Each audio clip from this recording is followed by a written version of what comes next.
नमस्कार साथियों, Chanakya inspire India में मैं डॉक्टर शेषनाथ मिश्र आप सभी का बहुत बहुत स्वागत करता हूं। साथियों सभी को नमस्कार, राम राम, राधे राधे।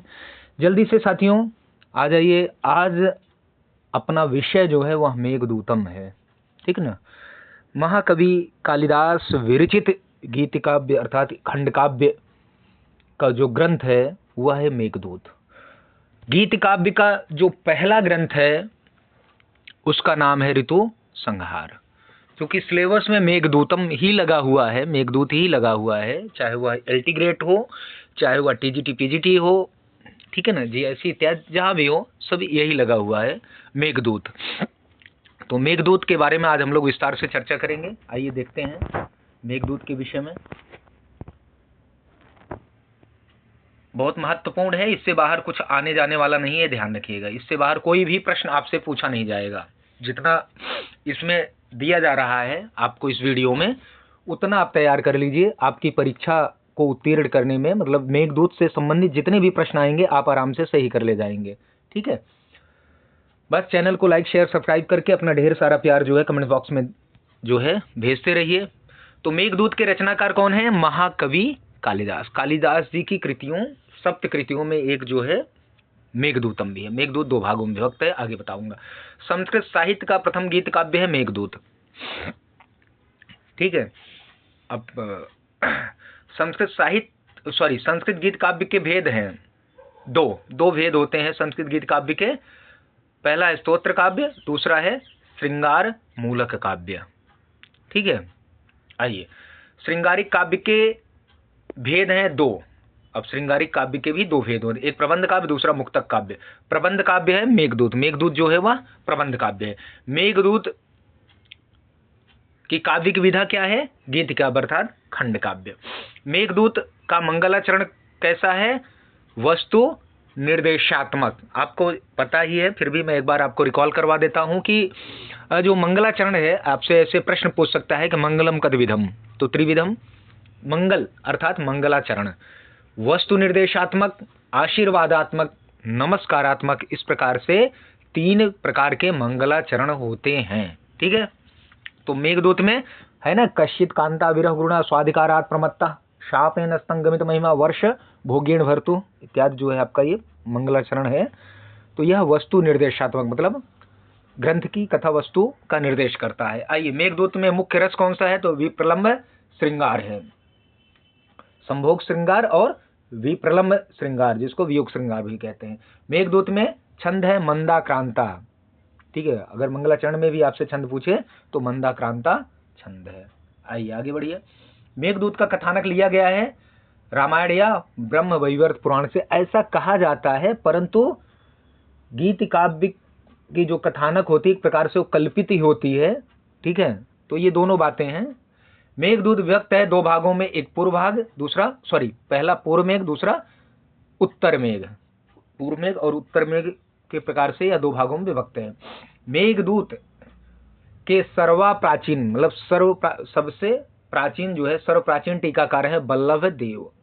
मेघदूत के 121 श्लोकों पर मल्लिनाथ द्वारा लिखी गई टीका का नाम है संजीवनी, ठीक है। तो इसमें 115 श्लोक मूल रूप से हैं, 6 प्रक्षिप्त हैं, तो टोटल 121 श्लोक हैं मेघदूत में। मेघदूत के 121 श्लोकों में प्रक्षिप्त श्लोकों की संख्या 6 है। मैंने बताया ना, 115 टोटल हैं और 6 प्रक्षिप्त हैं, टोटल 121 श्लोक हैं। मेघदूत के पूर्व मेघ में कुल श्लोक हैं 67 और मेघदूत के उत्तर मेघ में कुल श्लोक हैं कितने? 54, ठीक है। मेघदूत का नायक कौन है? यक्ष। मेघदूत का नायक कौन है? यक्ष है। यक्ष का नाम क्या है ओरिजिनल, मतलब यक्ष का अपना क्या नाम है? हेम माली। मेघदूत की नायिका यक्षिणी, मेघदूत, ठीक है ना, मेघदूत की नायिका यक्षिणी है और मेघदूत में यक्षिणी का नाम है विशालाक्षी। यक्ष का शापांत होता है देवोत्थनी एकादशी को। अभी जो देवोत्थनी प्रबोधनी एकादशी अभी बीती है, एक तारीख मतलब 1 नवंबर या 2 नवंबर को थी। 1 नवंबर 2 नवंबर दोनों दिन थी। कुछ लोग 1 नवंबर को व्रत थे, कुछ लोग 2 नवंबर को। ठीक है ना, उस दिन भगवान विष्णु सोकर जग जाते हैं। यक्ष के स्वामी जो है कुबेर, यक्षों के स्वामी कुबेर हैं। और कुबेर ने चूंकि यक्ष के द्वारा अपने कार्य में प्रमाद किया गया था, आलस्य किया गया था, मतलब अपनी ड्यूटी ठीक से नहीं निभाई गई थी, इस कारण उसको अपनी प्रियतमा से, अपनी पत्नी से 1 वर्ष तक वियुक्त रहने से, मतलब अलग रहने का शाप यक्ष के कुबेर जी के द्वारा दिया गया था। और वह शाप का अंत, मतलब वह शाप की समाप्ति कब होती? देवोत्थनी एकादशी को। विष्णु शेष शैया से उठते हैं देवोत्थनी एकादशी को। कुबेर ने यक्ष को कितने वर्ष का शाप दिया था? 1 वर्ष का। ठीक है, यक्षों के स्वामी थे कुबेर, मैंने आपको बता ही दिया, यक्षों के स्वामी कुबेर। यक्ष शाप दिनों को बिताता है कहां पर, किस पर्वत पर? तो रामगिरी पर्वत पर, जो इस समय चित्रकूट में है वर्तमान में। मेघदूत पर लिखी गई टीकाएं कुल कितनी हैं? तो 50 हैं। मल्लनाथ के अनुसार मेघदूत में कुल श्लोकों की संख्या 121 है। मेघदूत के कितने श्लोक प्रामाणिक माने जाते हैं? तो 115। ठीक है, बाकी 6 प्रक्षिप्त हैं। आषाढ़ मास के प्रथम दिन मेघ को वक्र क्रीड़ा करते देखता है यक्ष। यक्ष कितने माह बिताकर मेघ को वक्र क्रीड़ा करते देखता है? 8 माह। ध्यान रखिएगा, ये प्रश्न बहुत पूछे। कुटज मतलब गिरि मल्लिका पुष्प से मेघ को अर्घ्य दिया था यक्ष ने। पुष्कर और एवं या और आवर्तक नामक बादलों के कुल में उत्पन्न हुआ था मेघ।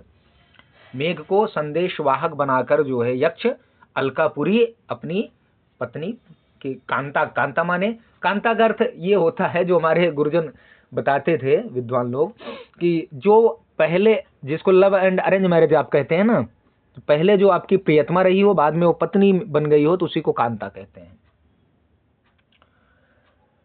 किसका गर्जन पृथ्वी को शिलींध्र पुष्पों से युक्त कर देता है? मेघ का। शिव के सिर पर स्थित चांदनी से उज्जवल महलों से युक्त नगरी थी अलका। अलका किसकी नगरी थी? कुबेर की। कैलाश तक मेघ का साथी था राजहंस। बहुत महत्वपूर्ण प्रश्न है। विंध्य के पठार में बहती रेवा, जिसको नर्मदा नदी कहते हैं वर्तमान में। दशाड़ की राजधानी विदिशा। वेतवा नदी बहती थी विदिशा में। अवंती की राजधानी है उज्जैनी। ये दोनों चीजें पूछी जाती हैं, ध्यान रखिएगा। उज्जैनी की राजधानी और वेतवा नदी कहां बहती थी? विदिशा। दशाड़ की राजधानी भी पूछी जाती है विदिशा। इंद्र ने नीलगिरी नामक हाथी दिया था प्रद्योत को। महाकाल किस नदी के समीप है? तो गंधवती। सूर्य की प्रेयसी कही गई है कमलिनी। कैलाश के ऊर्ध्व माने ऊपर के भाग में स्थित है अलका नगरी। ठीक है, कैलाश पर्वत पर कौन रहता है? भगवान शिव। आइए, देवगिरी पर नित्य निवास करते थे स्कंद मतलब कार्तिकेय। कुरुक्षेत्र है ब्रह्मवर्त में। कुरुक्षेत्र कहां पर है? ब्रह्मवर्त में। सरस्वती नदी के जल का सेवन किया था बलराम ने। स्वर्ण कमल उत्पन्न होते हैं मानसरोवर में, ध्यान रखिएगा। स्वर्ण कमल कहां उत्पन्न होते हैं? मानसरोवर में। मेघदूत का जर्मन भाषा में पद्यानुवाद किया था किसने? मैक्स मूलर ने। ध्यान रखिएगा, यह भी प्रश्न बड़ा महत्वपूर्ण है। मेघदूत का जर्मन भाषा में गद्यानुवाद किसने किया था? श्वेटजिन ने। मेघदूत का अंग्रेजी में पद्यानुवाद किया था आर्थर राइडर एवं H.G. रूक ने।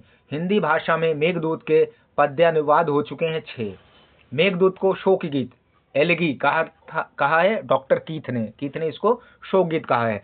महाकवि कालिदास के मंदा क्रांता छंद की प्रशंसा की है किस आचार्य ने? क्षेमेंद्र ने। यक्ष द्वारा अपने कार्य में प्रमाद करने के कारण शाप दिया था कुबेर ने। यक्ष द्वारा अपने कार्य में प्रमाद करने का कारण था अपनी पत्नी में आसक्ति, मतलब बहुत अधिक उससे प्रेम।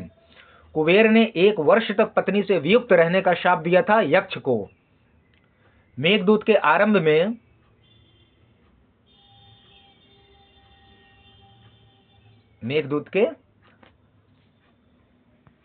यहां देखिए, मेघदूत के आरंभ में यक्ष की शापावधि का कितना समय शेष था?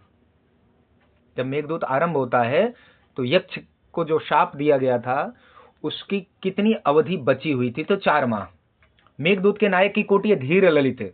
नायक कौन है? यक्ष, हेममाली जिसका नाम है। और मेघदूत की नायिका की कोटि है पद्मिनी। दोनों पूछा जाता है, ध्यान रखिएगा।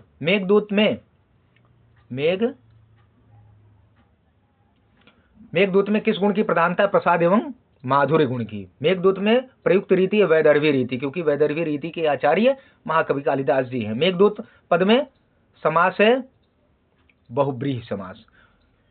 यक्षों के अधिपति कुबेर की राजधानी थी अलका, अलकापुरी। ठीक है। मेघ को अपनी प्रिया के पास संदेश वाहक बनाकर भेजना चाहता था यक्ष। मेघ माने बादल। धुआं अग्नि जल एवं वायु से निर्माण हुआ था मेघ का। धूमत ज्योति सलिल मरुताम सन्निपाता क्व मेघा। ये पंक्ति बहुत पूछी जाती है। मेघ की बाईं ओर शब्द कर रहा था चातक। अलकापुरी का वर्णन है उत्तर मेघ में, ध्यान रखिएगा, इंपॉर्टेंट क्वेश्चन है। ठीक है, उत्तर मेघ में अलकापुरी का वर्णन होता है। आइए अगला प्रश्न देखिए। अलकापुरी का भवन है शीत मंजिला। पुष्पक नामक बाजे बजाए जाते हैं अलकापुरी में। रतिफल नामक मदिरा का सेवन करते हैं यक्ष। मेघ किस दिशा की ओर मुख करके अपनी यात्रा आरंभ करता? उत्तर दिशा की ओर। बहुत बार पूछा जाने वाला प्रश्न है। इंद्रधनुष से मेघ की उपमा दी गई है गोप वेशधारी श्री कृष्ण की। जो इंद्रधनुष के कलर का जो मेघ हो जाता है, तो इससे किसकी उपमा दी गई है? इस मेघ की उपमा किससे दी गई है? तो भगवान कृष्ण से दी गई है। मेघ की यात्रा में सर्वप्रथम पड़ता है माल प्रदेश। आम्रकूट पर्वत की दावाग्नि पहले बुझाई थी मेघ ने। मित्रता के कारण आम्रकूट मेघ को धारण करेगा सिर पर। मेघ की यात्रा में पहला पर्वत है आम्रकूट पर्वत। मेघ के मार्ग में मिलने वाली प्रथम नदी थी रेवा, जिसको नर्मदा नदी कहते हैं। किसका जल हाथियों के मदों से सुगंधित तथा जामुन के कुंजों से अवरुद्ध है? नर्मदा का। रेवा नदी को पार करके मेघ पहुंचता है कहां पर? दशाड़ देश में। 10 दुर्गों का प्रदेश कहा जाता है दशाड़। वेत्रवती नदी के तट पर स्थित है विदिशा। दशाड़ की राजधानी है विदिशा। किस नदी की उपमा भूभंग युक्त नायिका से की गई? वेत्रवती की। मालवा के भिलसा नामक स्थान को माना जाता है विदिशा। विदिशा में मेघ ठहरता है नीचे ही पर्वत पर। वेश्याओं द्वारा प्रयुक्त सुगंधित पदार्थों से युक्त गुफाओं वाला है नीचे ही पर्वत। मेघ का मार्ग कहाँ जाते समय टेढ़ा होगा? उज्जैनी में। उज्जैनी जाते समय मेघ मार्ग में मिलती है उज्जैनी जाते समय मेघ मार्ग में मिलता है, मतलब रास्ते में मिलता है किससे? निर्विंध्या नदी से। निर्विंध्या अपनी भंवर रूपी नाव दिखाती है मेघ को। अवंती में किसकी कथा प्रचलित है? वत्सराज उदयन की। देदीप्यमान स्वर्ग का टुकड़ा कहा जाता है उज्जैनी को। विशाला कहा गया है उज्जैनी को। ठीक है, आइए। उदयन ने प्रद्योत की पुत्री वासवदत्ता का अपहरण किया था उज्जैनी में। प्रद्योत का स्वर्णमय ताड़ वृक्षों का वन था उज्जैनी में। उज्जैनी के महल की छत पर रात्रि व्यतीत करता है मेघ। उज्जैनी के बाद मेघ के मार्ग में नदी आती है गंभीरा। ठीक है। यक्ष जल को गंभीरा का बताता है वस्त्र। यक्ष जल को गंभीरा का वस्त्र बताता है। ठीक है। यक्ष किनारों को बताता है नितंब। यक्ष बेंत की शाखाओं को गंभीरा का बताता है हाथ। चर्मवती नदी पार करके मेघ कहाँ की स्त्रियों की उत्सुकता का विषय बनेगा? दशपुर। बलराम की पत्नी का नाम है रेवती। किसकी आंखों की उपमा सरस्वती नदी से की गई है? रेवती की। कुरुक्षेत्र के आगे कनखल पर्वत के समीप बहती है गंगा नदी। गंगा नदी का नाम है जहनु कन्या। हिमालय पर्वत पर परशुराम के पराक्रम का प्रमाण है क्रौंच रंध्र। क्रौंच रंध्र से हंस जाते हैं मानसरोवर। क्रौंच रंध्र का दूसरा नाम है हंसद्वार। उत्तर मेघ के प्रथम श्लोक में अलका नगरी की तुलना की गई मेघ से। मेघ के बिजली की तुलना की गई अलकापुरी की स्त्रियों से। इंद्रधनुष की तुलना की गई है सुंदर स्त्रियों से। मेघ के गर्जन की तुलना की गई है अलकापुरी में बजाए जाने वाले मृदंगों से। मेघ के जल धारण की तुलना की गई है मणि जड़ित फर्शों से। मेघ की ऊंचाई की तुलना की गई है गगनचुम्बी शिखरों से। अलका में सदैव वर्तमान रहती हैं 6 ऋतुएं। अलका की स्त्रियां क्रीड़ा के लिए हाथों के लिए रहती हैं। अलका की स्त्रियां क्रीड़ा के लिए हाथों में लिए रहती हैं कमल। अलकापुरी की स्त्रियां बालों में लगाए रहती हैं कुंद पुष्प।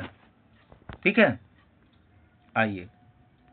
ये सारे फैक्चुअल जो मैं आपको बता रहा हूं ना, ये आपके लिए बहुत महत्वपूर्ण है क्योंकि इससे बाहर आपकी परीक्षा में कुछ पूछा नहीं जाता। अलकापुरी की स्त्रियां मुख पर लगाए रहती हैं लोध्र पुष्प।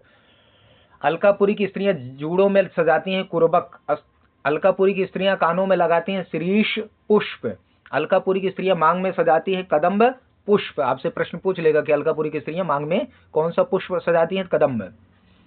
यक्ष हमेशा युवावस्था को प्राप्त करते हैं अलकापुरी में। रतिफल नामक मध्य प्राप्त होता है, मदिरा जिसको कहते हैं, कल्प वृक्ष से। अलका के बाह्य उद्यान का नाम था वैभ्राज। ये बहुत बार पूछा जाने वाला प्रश्न है। वैभ्राज उद्यान बनाया गया था चित्ररथ द्वारा। वैभ्राज उद्यान की रक्षा करता है विभ्राज। शिव का गढ़ है विभ्राज। यक्ष का घर किसके समान है? इंद्रधनुष के। अलका में अलंकरण की समस्त सामग्री प्रदान करता है कल्पवृक्ष। यक्ष का घर कुबेर के घर से किस दिशा में स्थित है? उत्तर दिशा में। यक्ष के घर के समीप वृक्ष है मंदार वृक्ष। मंदार वृक्ष पोषित किया गया था यक्षिणी द्वारा। रक्त अशोक और मौलश्री नामक दो वृक्ष हैं क्रीड़ा शैल पर। माधवी लता का कुंज है क्रौड। माधवी लता का कुंज है क्रीड़ा शैल पर। यक्षिणी के बाएं पैर का इच्छुक है अशोक वृक्ष।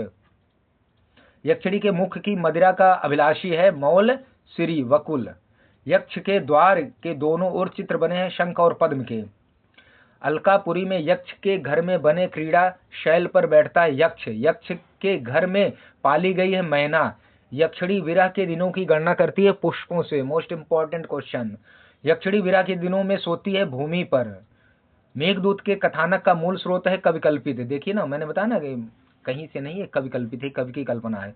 कहीं कहीं उस रामायण या मतलब इस प्रकार का ब्रह्मवैवर्त पुराण इत्यादि का कहीं जिक्र होता है, परंतु ऐसा कोई प्रमाण भी लिखित में देखा नहीं गया। कालिदास के गीत काव्य में विरह व्यथा वर्णित है यक्ष का। मेघदूत किस विधा की रचना? गीत काव्य खंड का। मेघदूत में किस श्रेणी का काव्य है? दूत काव्य। मेघदूत में किसको संस्कृत साहित्य में एक नवीन काव्य प्रकार की उद्भावना का श्रेय प्राप्त है जो इस नाम से विख्यात है? संदेश काव्य। मेघदूत पर मल्लनाथ द्वारा विरचित टीका का नाम है संजीवनी टीका। ध्यान रखिएगा। मेघदूत में कुबेर द्वारा निर्वासित यक्ष कहाँ निवास करता? रामगिरी के आश्रमों में। अब आश्रमों में क्यों कहा गया? एक आश्रम में निवास करेगा कि अनेकों आश्रम में निवास करेगा, है ना? वहां पे कहा गया आश्रमेशु, आश्रमों में। तो आश्रमों में क्यों कहा गया? क्योंकि जो कामी पुरुष होता है ना, वह एक स्थान पर उसके लिए रुकना असंभव होता है। वह मतलब कहते हैं ना, इतना उद्विग्न होता है कि वो बस अलग अलग जगहों पर गतिशील रहता, चलता ही रहता, एक जगह वो रुकता नहीं। इसलिए यहाँ पर आश्रमों कहा गया है कि मतलब वो अलग अलग आश्रमों में रहता है, ऐसा नहीं कि एक ही आश्रम में वो टिका था। मेघदूत में प्रयुक्त छंदों के प्रत्येक चरण में कितने अक्षर हैं? 17। मंदाक्रांता है ना। मेघदूत की कथा वस्तु व्यक्त खंडों में मेघदूत का प्रमुख पात्र है यक्ष। यक्ष का स्वामी कौन है? कुबेर। यक्ष को कितनी अवधि के लिए अपनी पत्नी से दूर रहना था? 1 वर्ष। मेघदूत में यक्ष शापित है कुबेर द्वारा। मेघदूत में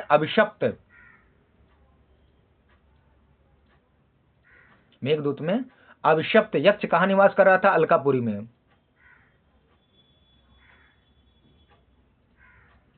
अलकापुरी में नहीं, रामगिरी पर्वत पर। ये गलत जो है टाइपिंग हुई है।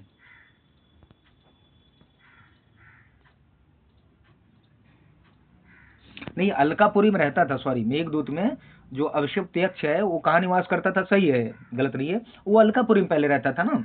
जब शाप उसको मिला तब वो कहाँ रहना शुरू किया? रामगिरी पर्वत पर। यक्ष ने मेघ को किस मास के प्रथम दिन को देखा था? आषाढ़।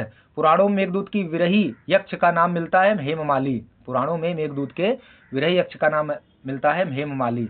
विरहिणी यक्षिणी कहाँ निवास कर रही थी? अलकापुरी में। मेघदूत में किस नगरी का वर्णन है? उज्जैनी एवं अलकापुरी। किस काव्य में मेघदूत भाव से कल्पित है? कालिदास की। किस काव्य का आरंभ कश्यप पद से होता? मेघदूत का। मेघदूत का मंगलाचरण का प्रारंभ किस शब्द से या पद से होता है? कश्यप शब्द या पद से। मेघदूत के अनुसार कैलाश पर्वत तक मेघ के सहयात्री कौन होंगे? राजहंस। कंठश्लेष प्रणयिनी जने किम पुनर्दूर संस्थे। इसमें जन शब्द किसका वाचक है? यक्षिणी का। ध्यान रखिएगा, वाचक मतलब बोधक है। ये बहुत बार पूछा जाता है। धूमत ज्योति सलिल मरुताम सन्निपाता क्वा मेघा। प्रस्तुत श्लोकांश में सन्निपात का अर्थ क्या है? मेघ का समूह, मेघ समूह से। मेघ वर्णित में पुष्करावर्तक है, मेघों का कुल। संपत्स्यन्ते कतिपय दिनस्थायी हंसा दशाड़ा, यहाँ दशाड़ा क्या है? देश है। ठीक है, जितना भी महत्वपूर्ण प्रश्न बन सकता है ना, इससे बाहर कुछ आएगा नहीं। मैं बार बार इस चीज को आपको बता रहा हूँ, इसलिए इसको बहुत अच्छे से इसका अध्ययन करना, वीडियो को देखना। राजहंस कहाँ जाने का इच्छुक, कहाँ जाने को उत्सुक है? मानसरोवर। यक्ष के विरह का कितना समय बीत चुका? 8 माह। इत्याख्याते पवनतनयम मैथिली वोन मुखी सा, यहाँ सा से तात्पर्य है यक्षिणी का। यक्ष चक्रे जनक तनया स्नान पुण्योदकेशु। इस श्लोकांश में जनक कन्या या जनक तनया कौन है? सीता। शापांतों में भुजग शयनादुत्थिते शारंग पाणव, यहाँ शारंग पाणव का अर्थ है भगवान विष्णु। जीमूतेन स्वकुशलमयी हारीशन प्रवृत्तिम। प्रस्तुत पंक्ति में जीमूतेन का अभिप्राय है बादल से, बादल से। स्त्रियों का आशाबंध कैसा होता है? कुसुम सदृश, मतलब पुष्प के समान, फूल के समान। सबसे अधिक लघु मतलब हल्का कौन होता है? रिक्त। विदिशा नगरी में कौन सी नदी थी? वेत्रवती। कृतांता का अर्थ है दैव, भाग्य जिसको कहते हो। मेघदूत में मेघ को किस नदी से जल ग्रहण करने की सलाह दी गई? नर्मदा, रेवा। मेघदूत में यक्ष के शापांत की अवधि मानी गई है 4 माह। यक्ष का प्रवास कितने दिनों का था? 1 वर्ष। कुंद का पुष्प होता है सफेद। शूली का अर्थ है शिव। कांतो दंत का अर्थ है प्रियतम का वृत्तांत। उज्जैनी में स्थित शिवलिंग का क्या नाम है? महाकाल। आज भी उज्जैन में भगवान महाकाल हैं। मेघदूत की यक्षिणी शाप दिवसों की गणना किससे करती है? पुष्पों से। जल में चमकने वाली एक छोटी मछली किसका अभिप्राय? शफर। यक्ष वक्रः पंथा यदभिभवतः कहकर मेघ से किस नगरी में जाने का अनुरोध करता है? उज्जैनी। हर शिरस चंद्रिका धौत हर्म्या रूप से वर्णित नगरी है अलका। मेघदूत में राजराजस्य दध्यौ इति पद्ये, इसमें राजराजस्य इस पद से अभिहित किया गया है, मतलब वाचक है कौन? कुबेर। विदिशा किस नगरी के तट पर स्थित है? वेतवा, ध्यान रखिएगा। और मेघदूत में यक्षेश्वराणाम वसति कौन वर्णित है? अलका को कहा गया है। यक्षेश्वराणाम वसति मतलब यक्षरो मतलब कुबेर का निवास। वक्रः पंथा यद्यपि, इस संकेत से कौन सी नगरी जानी जाती? उज्जैनी। मेघदूत में दिग्नांग कौन है? बौद्ध। मल्लिनाथ के अनुसार मेघदूत में कुल कितने पद्य है? 121। अलकापुरी में यक्ष का घर कुबेर के महल से किस दिशा में बताया गया है? उत्तर दिशा। मेघदूत गीत काव्य में जहन कन्या कौन है? गंगा। कांता विरह गुरुणा, यहाँ कितने पद हैं? 1। कांता विरह गुरुणा जो है 1 पद है। मेघदूत काव्य का खड़ी बोली में अनुवाद किया है राजा लक्ष्मण सिंह ने। मेघे माघे गतम वयः किसकी उक्ति है? मल्लिनाथ की। मेघदूत का जर्मन भाषा में पद्य अनुवाद किया मैक्स मूलर ने। मेघदूत का जर्मन भाषा में गद्य अनुवाद किया श्वेटजी ने। मेघदूत का अंग्रेजी में पद्य अनुवाद किया आर्थर राइडर एवं H.G. रुक। कालिदास के मंदा क्रांता छंद की प्रशंसा की है क्षेमेंद्र ने। मेघदूत को एलगी कहा है डॉक्टर कीथ ने। संस्कृत के गीत काव्यों का आदि ग्रंथ है मेघदूत। दक्षिणावर्तनाथ और मल्लिनाथ ने मेघदूत को लिखने में प्रेरणा मानी है रामायण से। यक्ष को कुबेर ने शाप दिया था, उसका आधार है पद्म पुराण। मेघदूत के नायक की कोटि धीर ललित। मेघदूत की नायिका की कोटि स्वीकिया एवं पद्मिनी। कुबेर की राजधानी थी अलकापुरी। रामगिरी पर्वत की स्थिति वल्लभ एवं मल्लिनाथ ने मानी चित्रकूट। रामटेक का प्राचीन नाम रामगिरी माना है प्रोफेसर विल्सन ने। मेघदूत में कश्चित पद किसका वाचक है? ब्रह्म का, ठीक है ना, मंगलवाचक है और ब्रह्म का। मेघ में बाईं ओर शब्द कर रहा था चातक, पपीहा जिसको कहते हो आप। आइए सोचिए, मतलब ये कितना महत्वपूर्ण है और कितने। यक्ष मेघ की भाभी किसको कहता है? यक्षिणी को।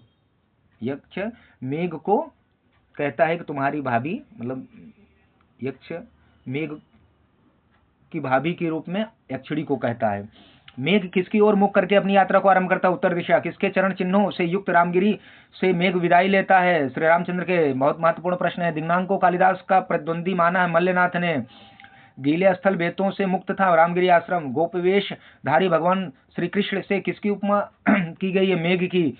मेघ की यात्रा में सर्वप्रथम कौन सा देश पड़ता है? माल प्रदेश। मेघ की यात्रा का सर्वप्रथम पर्वत है आम्रकूट। अमरकंटक को आम्रकूट मानते हैं प्रोफेसर विल्सन। मेघ के मार्ग में पहली नदी कौन सी मिलती है? रेवा, नर्मदा जिसको कहते हो। रेवा नदी को पार करके मेघ किस देश में पहुंचता? दशाड़ देश। दशाड़ देश की राजधानी थी विदिशा। 10 दुर्गों का प्रदेश कहा जाता है दशाड़ को। किस नदी का उपमा?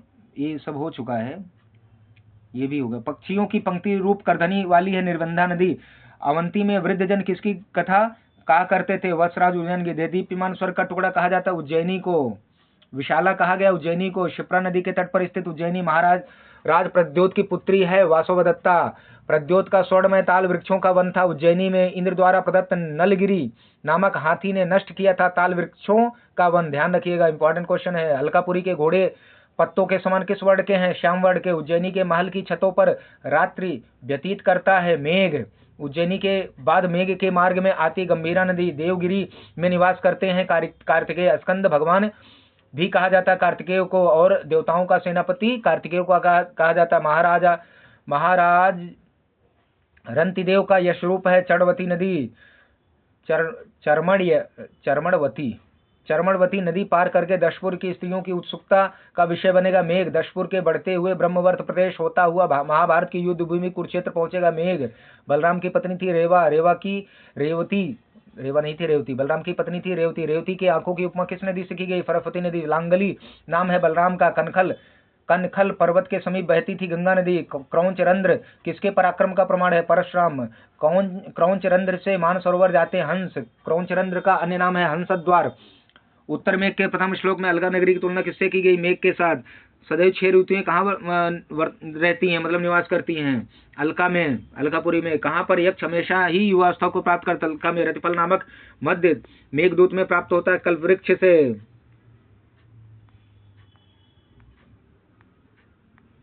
आइए, रतिफल नामक मध्य सेवन करते थे यक्ष। अलका के वायु उद्यान का नाम है वैव्राज्य। रक्त अशोक और मौलश्री नामक 2 वृक्ष हैं क्रीडाशैल। मानवी लता का कुंज है क्रीडाशैल। दोनों वृक्षों के मध्य वेदी है मरकत मणिका। किसके द्वार के दोनों ओर शंख और पद्म का चित्र बना? यक्ष के। अलकापुरी में यक्ष के घर में बने क्रीडाशैल पर बैठता है मेघ। यक्ष किसको युतियों की रचना के विषय में ब्रह्मा की प्रथम कृति बताता है? यक्षिणी को। यक्ष के घर में पिंजड़े में पाली गई है मैना पक्षी। देहली के पुष्पों को भूमि पर रखकर विरह के दिनों की गणना करती है यक्षिणी। मेघ के पहुंचने पर यक्षिणी की कौन सी आंख फड़कती है? बाईं। किसके शापांत का अंत हरि प्रबोधनी या देवोत्थनी या प्रबोधनी एकादशी के दिन होता है? यक्ष के। यक्ष को शाप देने का कारण था कार्य में असावधानी। कश्य शब्द किसके लिए? यक्ष के। चक्रे शब्द में लकार एवं वचन है क्री धातु लेट लकार प्रथम पुरुष एक वचन। यक्ष ने पर्वत की चोटी से देखता है। यक्ष पर्वत की चोटी से देखता है मेघ को। आषाढ़ के प्रथम दिन यक्ष ने सर्वप्रथम किसको देखा? मेघ को। यक्ष किस कारण बहुत दुर्बल हो गया था? प्रिया के विरह में। यक्ष ने हाथ में क्या पहना हुआ था? स्वर्ण कंगन। यक्ष की कलाई किसके गिरने से सुनी थी? स्वर्ण कंकड़ के। कंगन या कंकड़। मेघ को देख अगर चित्त कैसा हो जाता है? चंचल। किम पुनर्धूर संस्थे में अलंकार है अर्थापत्ति में। मेघालोके में समास है षष्ठी तत्पुरुष। यक्ष ने किसके आहार्य सामग्री को तैयार किया था? कुटद पुष्पों से।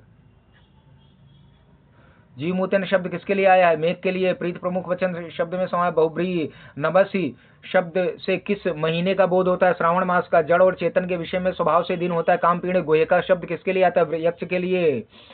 यक्षानुसार रूप धारण करने वाला है मेघ। यक्ष मेघ को किसका प्रधान सेवक मानता है? इंद्र का। अधिक गुण वाले से की गई निष्फल कामना भी किस प्रकार होती है? श्रेष्ठ। दूरबंधु शब्द आए यक्ष के लिए। कुबेर की राजधानी अलका। वसुंधरा वसुस्थली प्रभा भी कहते हैं अलका को। अलति भूष्यत इति अलका यह है अलका। अल क्वीन और टाप यह प्रकृत प्रत्यय है अलका का। मैकडोनल्ड के अनुसार मेघदूत में कुल श्लोक हैं 115। विल्सन के अनुसार मेघदूत में कुल श्लोक हैं 116। जिनसेन के अनुसार मेघदूत में कुल श्लोक संख्या है 120। मल्लिनाथ के अनुसार मेघदूत में कुल श्लोक संख्या 121। रसपुर का राजा था रंतिदेव। निर्विंदा नदी के पूर्व दिशा में उज्जैनी। ठीक है। मेघ के पश्चिम में नदी निर्विंधा। मेघदूत में वर्णित मेघ मार्ग ये देखिए रामगिरी मालदे साम्रकुट विंध्य नर्मदा दशाड़ विदिशा वेत्रवती नीचई उज्जैनी निर्विंधा अवंती सिंधु क्षिप्रा गंधवती गंभीरा देवगिरी चरमणवती दशपुर कुरुक्षेत्र फरफती कनखल हिमालय गंगा क्रौंच कैलाश मानसरोवर। अलकापुरी। मेघदूत में वर्णित नगरों का नाम मालदेव दशाड़ विदिशा और उज्जैनी, विशाला, अवंती, दशपुर, ब्रह्मवर्त, कुरुक्षेत्र, कनखल और अलका पर्वतों का नाम आपने देख ही लिया है। हाँ, पर्वत देखिए, मेघदूत में वर्णित पर्वत कौन है? रामगिरी, आमक्रूड, विंध्य पर्वत, आम्रकूट पर्वत, विंध्य पर्वत, नीचगिरी, देवगिरी, हिमालय, क्रौंच, कैलाश। मेघदूत में वर्णित नदियों का नाम रेवा, वेत्रवती, निर्विंदा, सिंधु, शिप्रा, गंधवती, गंभीरा, चंद्रवती, फरफती, गंगा, जाह्नवी, यमुना, मानसरोवर। इसके बाद है यहाँ पर सूक्तियाँ। तो सूक्तियाँ में अगले ये और दिया हुआ है। मेघदूत में वर्णित मेघमाड़, ये तो आपको बता ही दिया। वर्णित नगर, मालदह, दशाड़, विदिशा। तो ये आज का जो है कंटेंट के तथ्यपरक जो है ये विषय रहे। और जल्द ही मैं इसके जो है ना सूक्तियाँ जो है, प्रमुख सूक्तियाँ जो है आपकी परीक्षा में जो पूछी गई हैं, पूछे जाने की पूर्ण उनकी संभावना है, उसको लेकर आऊँगा। तो प्यारे साथियों, बस चैनल को लाइक, शेयर, सब्सक्राइब करके अपना ढेर सारा प्यार जो है चाणक्य स्मार्ट इंडिया को भेजते रहिए। मिलते हैं नए विषय के साथ, तब तक के लिए आप सभी का